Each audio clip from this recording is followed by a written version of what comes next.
So ఈ సినిమాలో మీరు నేచర్ని బాగా ఇష్టపడతారు. సో మామూలుగా స్వతహా కూడా అంటే నేచర్ అంటే ఇష్టం కాదండి, it's responsibility. I mean that is what Janata garage is all about. Character Anand is about.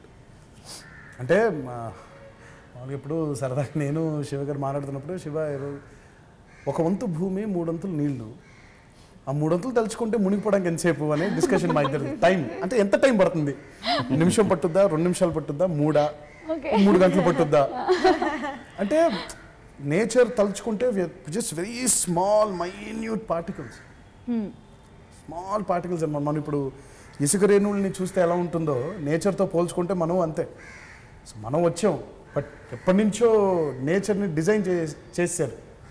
ఓహో, సో మనుషులు ఇలా ఉండాలంటే ఆక్సిజన్ ఉండాలి, ఆక్సిజన్ ఎలా సప్లై చేయాలి, మొక్కల నుంచి ఆక్సిజన్ రావాలి, ఎందుకంటే మనుషులు కార్బన్ డైఆక్సైడ్ వదులుతారు కాబట్టి. So I feel that nature మీద ఇష్టం కంటే one should have respect towards it. మనకంతే బలవంతుల్ని మనం కలిసినప్పుడు, మనల్ని ఒక్క దెబ్బతో కొట్టి చంపేస్తాడు అతను అనే బలం మనకు అర్థమైనప్పుడు అతనితో ఎలా ఉంటాం మనం? మనం లొంగిపోయి సరెండర్ అయిపోయి రెస్పెక్ట్ఫుల్గా ఉండాలి. తల్లిదండ్రులతో కొడుకు పిల్లలు ఎలా ఉంటారో నేచర్తో మన రిలేషన్షిప్ కూడా అలాగే ఉండాలి అనేది నా పర్సనల్ ఫీలింగ్. చెప్తే అప్పుడు మళ్ళీ కూడా బ్యూటిఫుల్ గా Please subscribe. Please do subscribe. Please subscribe. Please subscribe. Please subscribe to our YouTube channel.